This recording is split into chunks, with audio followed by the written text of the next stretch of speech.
Hello and welcome. In this video, we are going to learn how you can send a simple HTTP request from your application to your backend server. You can build your backend server using any web framework such as ExpressJS, Laravel or Flask, etc. And the only way to communicate with your backend server is through the HTTP request sent from your application. And that is why we need to learn how to send a simple HTTP request from your Android application using Kotlin and Jetpack Compose. Now the question is how to send an HTTP request. In Android, there are many libraries such as Volley, OkHttp, Ktor, etc.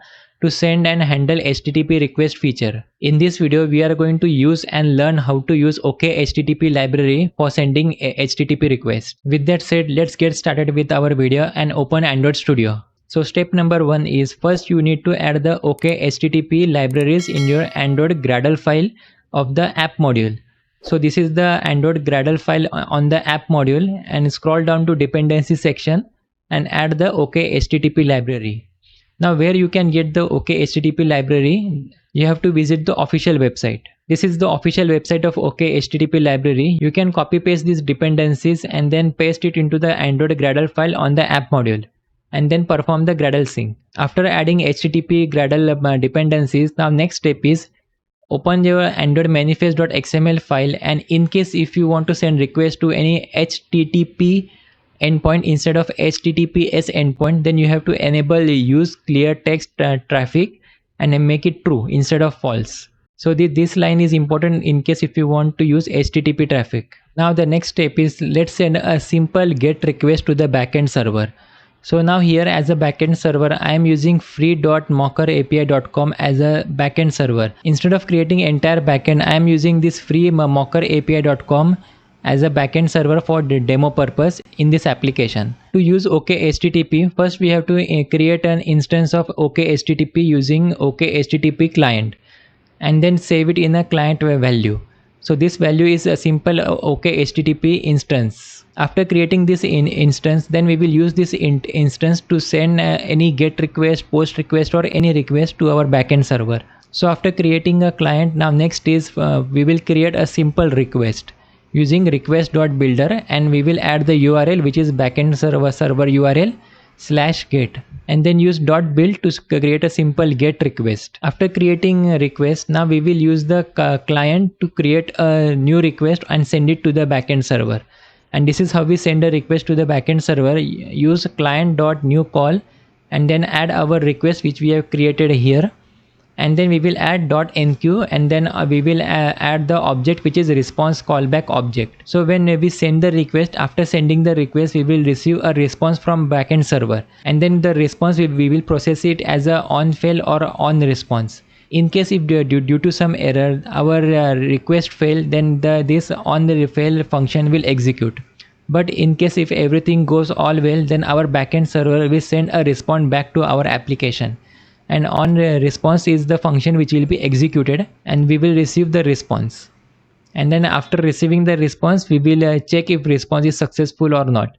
If the response is successful, which means we will receive the code which is 200 or 300. And then after receiving the response, we will use response.body.string to convert whichever response we get into a string format, and then save it in a response data, and then we will display it as a log.debug, and we will show the response data whichever we receive from our backend server. So this is how we send a simple GET request to our backend server, and as soon as our backend server sends us the response, we will display that response in a log. Now let's debug our application and let's check how this works. So I will open Android virtual device, and as you can see there are only two buttons. First is the send GET request.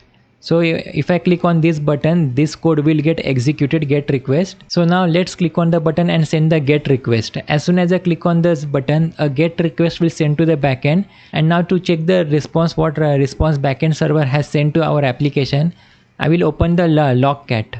So inside the Android log, so as you can see in the log, we have received the GET response, and then we have received a bunch of data from our mock server. So this is how we simply send a GET request and receive the response. Now what if you want to send a POST request to the backend server?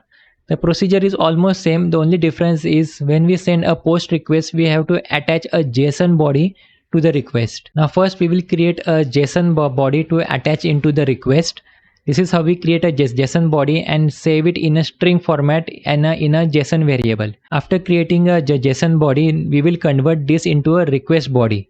And to convert it into request body, we will use JSON.toRequestBody, and then we will add the content type. Now content type is JSON, so we will add application/JSON, and then we will add two media type to create a content type. And this is how we simply create a request body. Now next is we will create a request as usual.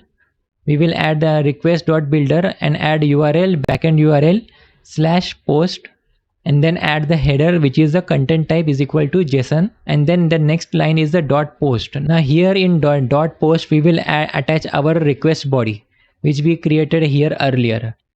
So here we will attach the request body, and then we will use .build to finally create a simple request.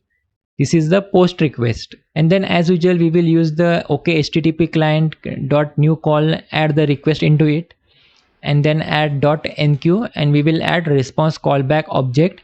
And just like previously, we will receive response from server on the response. And as soon as we receive a response, we will check if it is successful or not. If it is successful, then we will convert response.body to string.